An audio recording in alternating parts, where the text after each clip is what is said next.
Suite aux annonces du président lundi dernier, j'ai constaté que beaucoup de mes proches avaient pas mal d'interrogations, voire carrément de très grosses inquiétudes concernant les vaccins. Et comme ces gros incompétents du gouvernement sont incapables de rassurer la population, j'ai décidé de m'y coller. Si tu te considères comme un anti-vax, cette vidéo n'a pas pour but de te convaincre de changer d'avis. Cette vidéo est là pour t'informer, te donner des infos fiables, complètes, synthétisées, ce que ne fait ni Internet, ni la télé, ni encore moins Facebook ou Twitter.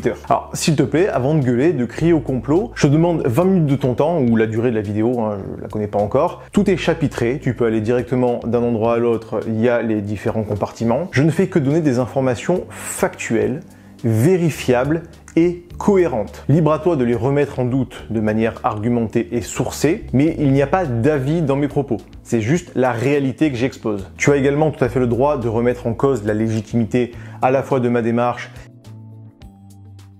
J'aimerais juste que cette légitimité soit systématiquement remise en question, quel que soit l'interlocuteur. Si tu doutes de moi, il faut également que tu doutes au même niveau de toutes les sources que tu as. Bien entendu, je mets tous les liens en description pour que tu puisses les vérifier.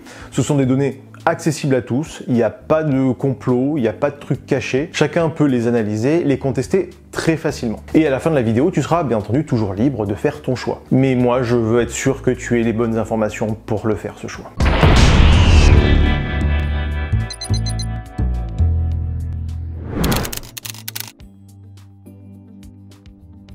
Bien, commençons par la base.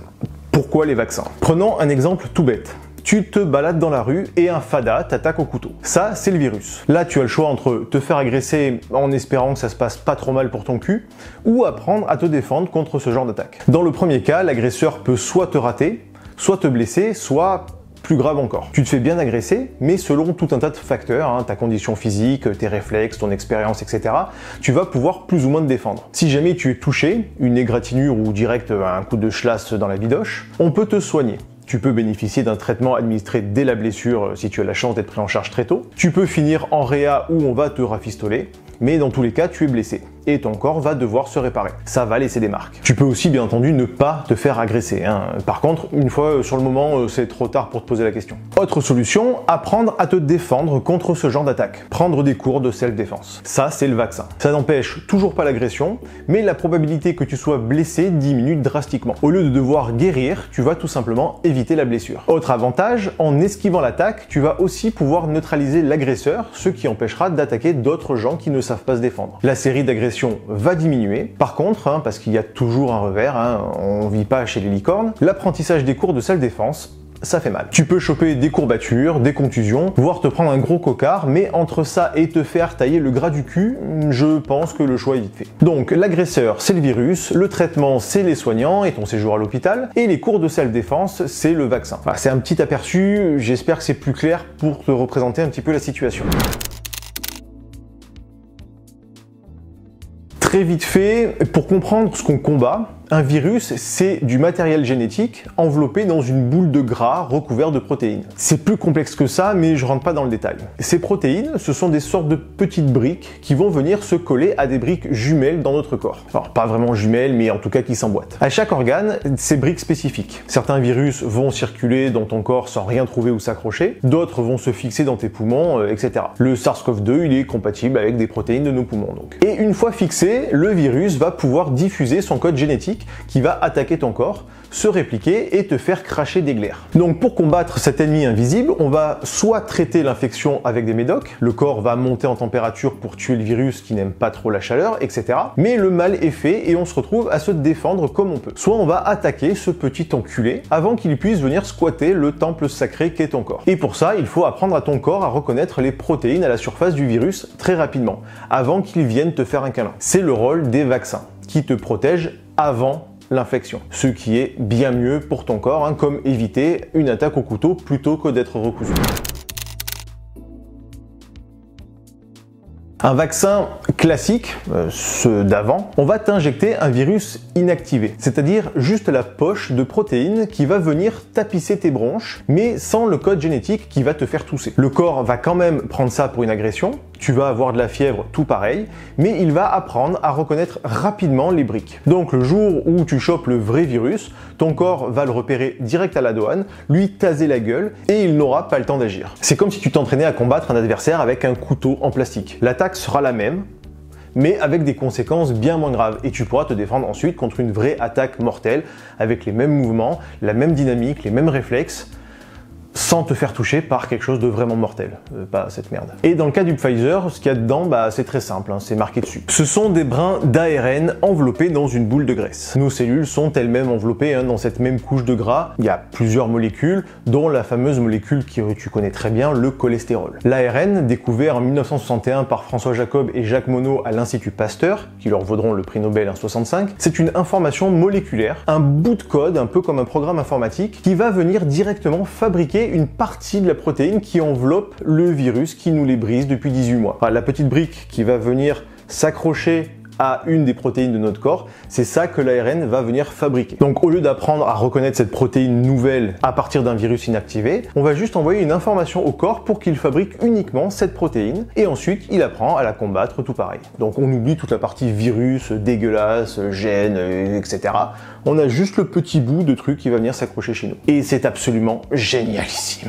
Bon ok, j'avais dit pas d'opinion propre dans cette vidéo, mais pardon, là c'est juste un truc de dingue. Enfin bref, fin de la vie, juste je trouve ça ouf. Revenons aux faits. On envoie un code, un code informatique donc, qui fabrique une protéine nouvelle, étrangère, totalement inoffensive, son seul tort c'est d'avoir matché avec un récepteur de notre corps, mais il n'y a aucune autre conséquence pour la santé que notre corps va donc pouvoir apprendre à détecter et à fumer la prochaine fois qu'il la voit. L'ARN c'est ce qui fabrique toutes les protéines de ton corps, on parle d'ADN, mais l'ADN c'est juste l'information, ce qui fabrique l'ARN et qui ensuite fabrique nos protéines. Donc non, le vaccin ne va pas changer ton code génétique, c'est pas comme ça que ça fonctionne, mais je te mets un lien aussi pour fouiller un petit peu plus loin cet aspect un peu complexe. Et pour le reste, c'est de l'eau, du sel de table et en fait tout ce qu'on trouve dans notre corps. Le but du vaccin, c'est d'apprendre à combattre un truc inconnu, pas 36. Donc il n'y a que des trucs classiques et connus pour nous. Le corps élimine naturellement tout le vaccin en quelques jours, comme un burger. De toute façon, tout ce qui est présent dans ces nouveaux vaccins, c'est une obligation légale de donner la composition des produits mis sur le marché et tu peux pas tricher sur ça. N'importe quel labo avec un minimum de matos peut vérifier si ce qui est marqué sur l'étiquette est correct ou pas et donner l'alerte s'il y a arnaque. Donc absolument aucun mystère là derrière, tout est écrit, tout est clair, vérifiable, aucune inquiétude. Bien, effectivement, autant depuis Pasteur et son vaccin contre la rage, t'as pas trop emmerdé avec des problèmes de rage récemment, non? Merci Pasteur. La techno du virus inactivé est connue. On avait aussi parlé de la méthode du médecin britannique Edward Jenner en 1796, qui avait injecté à un pauvre gosse le virus de la vaccine, la forme bovine de la variole, forme moins virulente pour l'homme, qui agissait sur le même principe, reconnaître les protéines d'un virus et le combattre avant qu'il fasse des dégâts. Mais l'ARN c'est nouveau, et c'est vrai que la crainte que la solution soit pire que le problème est plus séduisante. J'entends par là qu'elle trouve plus d'écho sur cette partie du problème, qu'on se représente plus facilement les quelques contraintes du vaccin que la montagne de soucis que représente la maladie. Mais c'est notre con de cerveau qui se plante dans son raisonnement. Il préfère toujours une solution de merde mais qui ne nous demande aucun effort que la bonne qui nous implique. Attendre que la maladie nous tombe dessus peut-être et se dire qu'on va pouvoir être soigné, soit qu'on sera asymptomatique parce que jeune et donc pas concerné, c'est plus simple que de prendre l'engagement de se faire vacciner. Mais c'est une erreur de notre cerveau. Mais là aussi, rassure-toi, en fait, on a absolument tout le recul nécessaire. L'ARN est connu depuis 60 ans, donc on sait parfaitement comment ça fonctionne. Et tout le génie de cette technique, c'est justement de pouvoir fabriquer très rapidement le brin d'ARN qui va pouvoir fabriquer une nouvelle protéine inconnue. Et c'est comme développer un programme informatique. On sait très bien faire. Et comme en plus, on le met au milieu d'autres molécules que notre corps connaît parfaitement, il n'y a absolument aucun problème. De plus, les essais cliniques avec cette technologie ont commencé en 2009, pas il y a 6 mois, contre des virus et des cancers, et aucun problème n'est jamais remonté. Et donc, on ne peut pas cacher des morts sur des études mondiales pendant 12 ans. Le vaccin Pfizer a été testé depuis plus d'1 an sur 130 000 patients volontaires, donc non, tu n'es pas un cobaye malgré toi. Parce que tout simplement, c'est interdit. On ne peut pas faire ça. Et de toute façon, sur les 800 millions de doses déjà prescrites dans le monde, le nombre de morts est de quoi? Allez, 12, vraiment à tout péter, si on prend l'hypothèse la plus pessimiste. Ça fait un taux de mortalité, encore une fois en prenant le cas le plus pessimiste, pour les vaccins, de 0,000015%. Le taux de la maladie du Covid, c'est 1,15%.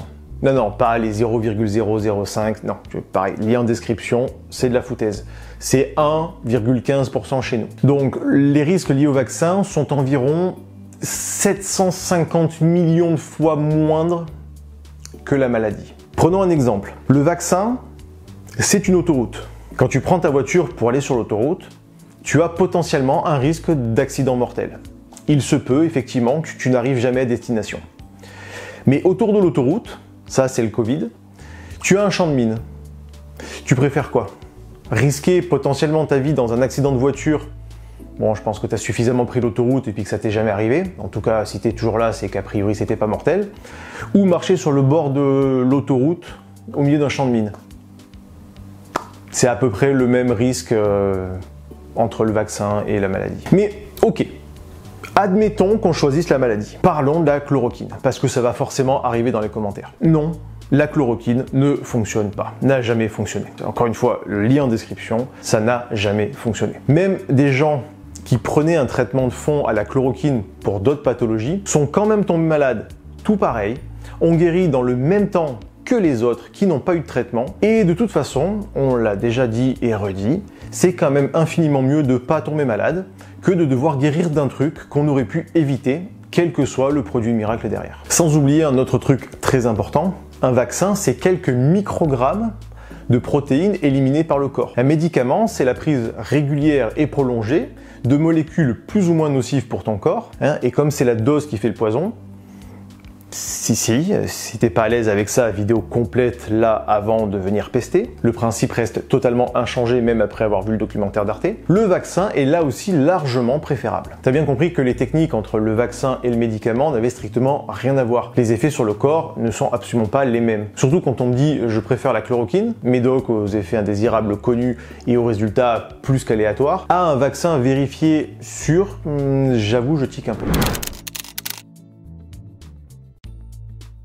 Ok, alors là c'est peut-être mon côté pas assez français qui ressort, mais je dirais au contraire qu'une solution qui arrive vite est plutôt une bonne chose. Les masques ont mis du temps à arriver, on a gueulé. Les mesures sanitaires ont mis du temps à être déployées, on a gueulé. Les vaccins arrivent vite, on gueule.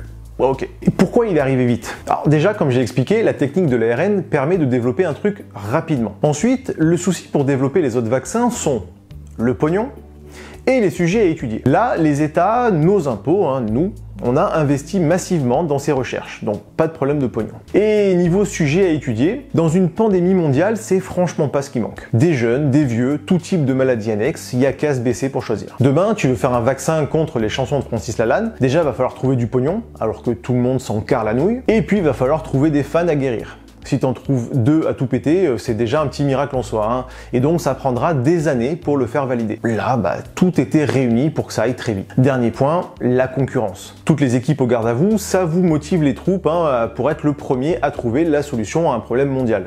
Donc absolument rien d'aberrant dans la vitesse de développement de ces vaccins, et toutes les étapes, bien entendu, ont été scrupuleusement respectées, dans l'ordre, validées par des milliers de personnes travaillant pour des centaines d'organismes, vérifié par des centaines d'enculeurs de mouches qui veillent au grain à tout vérifier parfaitement point par point. Donc non, tout est parfaitement sécurisé.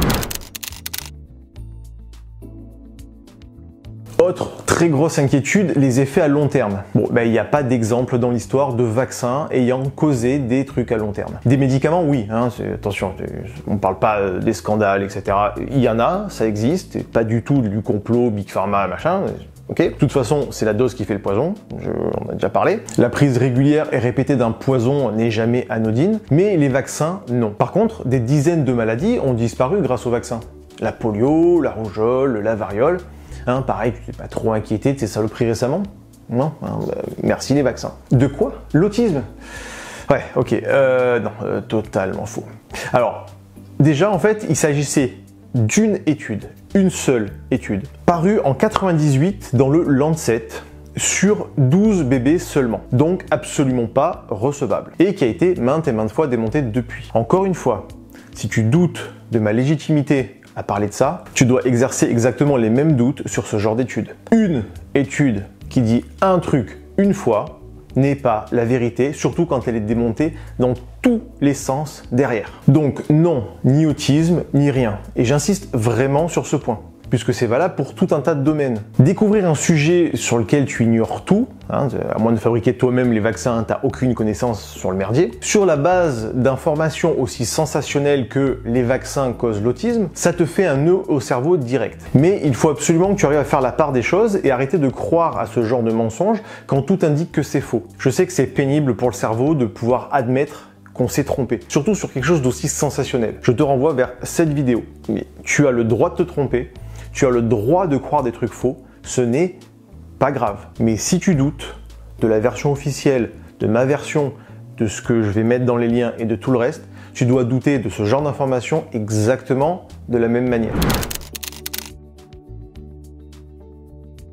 Alors ça, j'avoue, j'ai été ultra surpris par ce truc. Quelques-uns de mes amis m'ont sorti ça, comme quoi il n'empêcherait pas de tomber malade, donc ça ne serait pas un vrai vaccin. Alors déjà, d'autres vaccins viraux non plus n'empêchent pas de tomber malade. La rougeole par exemple, le vaccin t'empêche pas de la choper, mais ça divise le risque de l'attraper par 100 et tu fais pas de forme grave. Pour le vaccin du Covid, c'est pareil. Donc dans le principe, les vaccins à virus atténué ou ARN fonctionnent exactement pareil que les vaccins précédents et protègent exactement dans les mêmes proportions. Ce sont bien des vaccins. Ils n'empêchent pas de tomber malade, mais ils diminuent peut-être des fois d'un facteur 10 000 de mourir, de facteur 100 de transmettre le truc. Donc au lieu d'avoir, je sais pas, peut-être 30% de contamination, tu vas tomber à 0,3.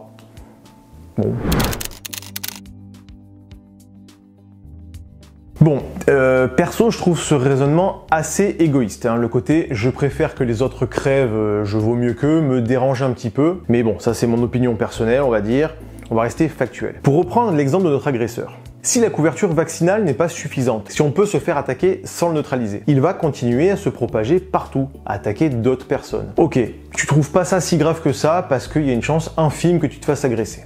Ok, juste un tout petit détail. Comme tu l'as sûrement remarqué, le virus, plus il est libre dans la nature à faire sa petite life, plus il tente les mutations. Et contrairement à certaines fables que j'entendais il y a environ 1 an, il n'y a absolument aucune raison du tout que la mutation soit moins grave que la version précédente. Ça peut, mais c'est absolument pas sûr. Le virus peut devenir plus contagieux, plus virulent. Au lieu de te faire perdre le goût et l'odorat, il peut très bien te faire perdre la vue aussi, te filer la chiasse et éventuellement passer de 1% de mortalité à 30. Pourquoi pas. Il peut devenir résistant au vaccin aussi. Donc non, attendre, c'est clairement pas la bonne solution. Il faut agir ensemble et vite pour que ça fonctionne, c'est comme ça. À commencer, bien entendu, par les gens les plus exposés. Et on en arrive à un des points bloquants de la décision du président. Stigmatiser les soignants. Alors, je vais en reparler dans une prochaine vidéo, là, donc probablement dans 15 jours, 3 semaines. Petite astuce mentale anti-bullshit, quand tu entends le mot stigmatiser dans un discours, c'est de la merde. Cherche pas plus loin. C'est de la connerie victimaire, une astuce rhétorique implacable pour te faire culpabiliser. Mais c'est de la merde. C'est juste de la grosse merde pour justifier qu'il y a du vent derrière. Ça, amalgame, mauvaise foi, lobby, généralement faut fuir. C'est juste de la vaseline pour te faire passer un bon gros discours totalement vide. Donc le principe de stigmatiser les soignants, c'est donc de les faire passer pour des pauvres victimes sans défense à qui on impose une vilaine dictature sanitaire. Voilà, discours totalement creux qui prend le problème totalement à l'envers. Au contraire, c'est justement parce que les soignants sont des super-héros indispensables qu'il faut qu'ils soient vaccinés. Un grand pouvoir implique de grandes responsabilités. Je pense que ça a été assez dit. C'est parce que ce sont les héros du quotidien qu'il faut qu'ils se rendent compte de l'étendue de leur pouvoir. Celui de soigner, mais également d'infecter, parce qu'ils sont au contact des plus vulnérables justement. Je suis toujours surpris et triste de voir à quel point des charlatans sont capables de nous inceptioniser avec des formules aussi creuses et vides de sens que stigmatiser les soignants. On tombe tous là-dedans, C'est simple, c'est concis, c'est impactant, mais ça reste totalement faux et dénué de toute logique. Ok, donc là, il faudrait rentrer carrément dans des concepts philosophiques et on n'a pas fini. Mais non, la liberté individuelle n'est pas absolue. Elle est soumise à la condition de ne pas faire chier les autres. La liberté, c'est pas de se libérer de ses chaînes. La liberté, c'est de pouvoir choisir avec qui tu veux être enchaîné. Je sais que beaucoup ne le voient pas comme ça, mais c'est pourtant la stricte réalité. Tu veux pas être otage du vaccin? Ok, pas de souci.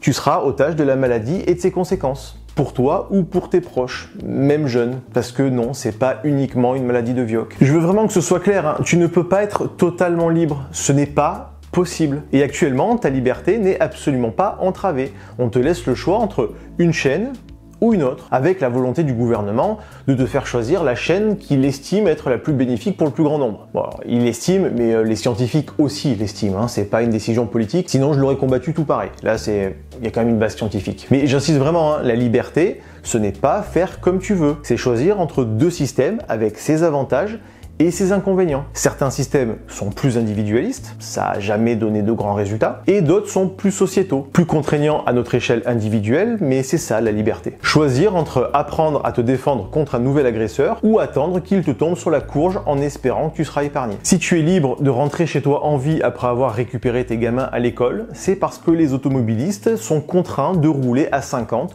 voire 30 en ville. C'est pas une privation de liberté. La liberté s'accompagne forcément de contraintes. Ce sont les lois de la physique, c'est comme ça que le monde fonctionne. Le TGV est libre de rouler à 350 km/h, mais il est contraint de rouler en avant ou en arrière sur des rails. Tu es libre de rouler partout avec ta voiture, mais tu dois te plier à certaines règles liberticides individuellement. Si tu veux être libre de te balader à Walp, chier partout en écoutant du Jul à fond à 3h du mat, faut chercher une île déserte à vendre sur le petit coin, hein. Et même là encore, hein, la liberté s'accompagne encore une fois de contraintes. C'est absolument fondamental de comprendre que non, la liberté, ce n'est pas faire ce que tu veux, surtout quand c'est au détriment des autres. Si j'amène Tata Simone à l'hôpital pour ses problèmes de hanche, je veux être libre de pouvoir la récupérer 3 jours plus tard et pas entre 4 planches parce qu'elle a chopé le Covid à cause de gens non vaccinés censés la soigner. On m'a sorti aussi le jour où on t'imposera des trucs qui te font vraiment chier, tu tiendras pas le même discours. Ok. Alors, je vais pas faire la liste des conneries innommables qu'on m'impose au nom du bien commun. Hein, je pense que je pourrais faire une vidéo de 6 heures juste à annoncer des règles liberticides individuellement. Mais surtout, non, désolé, je suis pas un égoïste. Je pense toujours aux autres, à l'intérêt du bien commun avant le mien. Donc non, si c'est pour le bien commun, je dois accepter de sacrifier un peu de ma liberté. Encore une fois, plutôt que de se réjouir d'avoir réussi à produire un vaccin pour nous sortir de cette merde le plus rapidement possible, faut être suspicieux, aller chercher la petite bête et écouter les pires prédictions possibles, les discours des plus gros vendeurs de peur, mais jamais les bonnes nouvelles plutôt majoritaires. Mais ok. Tu veux parler de majorité, tu préfères le plébiscite populaire à la réalité de la science. D'ailleurs, merci Raoult, entre autres, pour avoir transformé la science en spectacle soumis à l'opinion. Ok. En termes de vaccination, on est les 18e en Europe, le pays de Pasteur. C'est-à-dire que notre réticence est ultra minoritaire dans les pays occidentaux. Donc si tu veux t'appuyer sur des stats d'opinion, sur ce que la plupart des gens pensent, a priori le vaccin reste la solution préférable. Sans compter que ce raisonnement impliquerait également que la grande majorité des médecins soient des assassins en puissance. Eh ben putain, j'ai pas envie de vivre dans un monde aussi sombre. Bon, quand l'évidence scientifique, sanitaire et logique finit par casser toutes les théories anti-vax, j'aime pas ce mot-là, mais bon voilà, c'est Big Pharma qui revient. Alors, oui, les labos sont des entreprises qui gagnent du pognon. C'est aussi des entreprises qui emploient des millions de gens qui payent les études de leurs gosses, des maisons, qui te soignent pour un simple rhume ou contre un cancer, qui te font gagner 40 ans d'espérance de vie, qui font en sorte que tu n'enterres pas 2 sur 3 de tes enfants avant l'âge de 7 ans, et que je peux encore serrer ma meilleure amie dans mes bras au lieu de fleurir sa tombe. Oui, les labos sont des entreprises qui gagnent du pognon sur notre santé. Ouais, sinon, t'as Coca-Cola.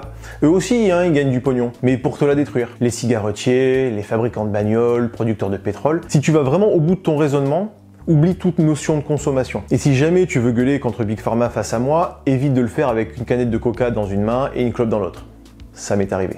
Il faut vraiment aller au bout du raisonnement. Trouve-toi une forêt et retourne vivre de la chasse et de la cueillette. Parce que sinon, que ce soit Big Pharma ou n'importe qui d'autre, tu engraisses des multinationales qui t'offrent en échange un confort jamais atteint dans l'humanité jusque-là, mais bon.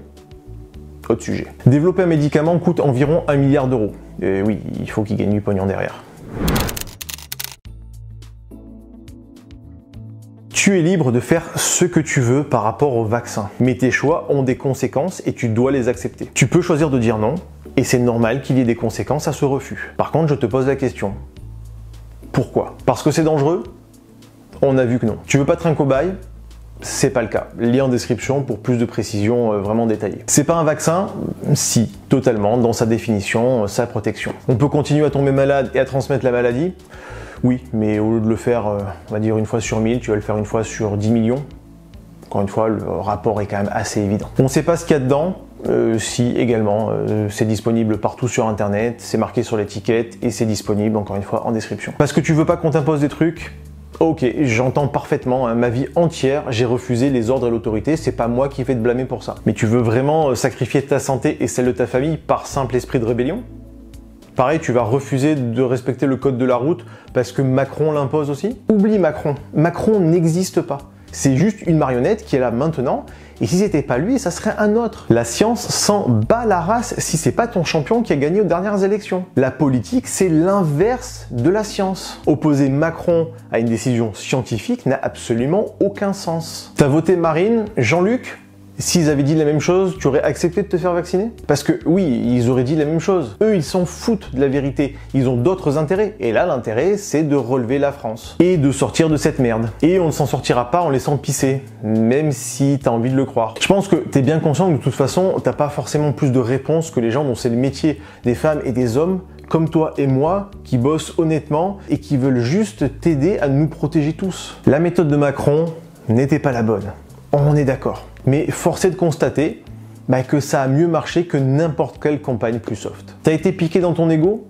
Ok, je comprends. Mais on s'en branle actuellement, c'est pas grave. Dans 6 mois, on l'aura oublié, mais il fallait faire quelque chose. On a trop attendu en France, on est trop laxiste. Tu penses que des méthodes naturelles fonctionnent mieux? Ok, moi ça me va. Tu peux publier un papier pour expliquer ta méthode. Le monde entier, moi le premier, sera ravi de se servir de ça. Mais en attendant, le vaccin est sûr, testé sur des centaines de milliers de personnes volontaires à travers le monde. 800 millions de doses ont été administrées et aucun problème de santé publique n'est apparu. Les données sont vérifiables si tu n'y crois pas. Tu as le droit de douter. Si tu te sens légitime à remettre le travail de certains en doute, tu dois être capable facilement de démontrer la supercherie. La technique ARN est connue depuis 60 ans et le vaccin testé depuis 2009. Le vaccin est infiniment préférable à n'importe quel médicament. Il protège des formes graves. Il est efficace contre les variants et contre les contaminations. Voilà, ça, ce sont des faits. Ce ne sont pas des opinions. Maintenant, tu peux prendre en toute connaissance de cause, prendre la décision de te faire vacciner ou pas. Tu peux retrouver tous les liens en description, bien entendu.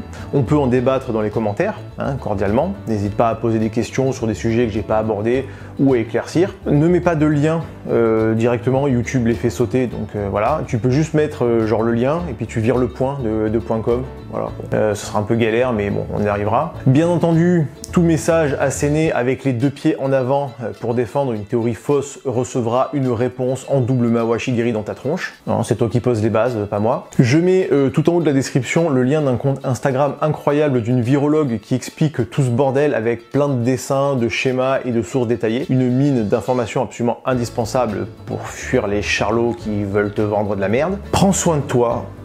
Range ton ego dans la poche pour le moment, on sera temps de gueuler plus tard. Pense global et n'oublie pas que le génie est partout.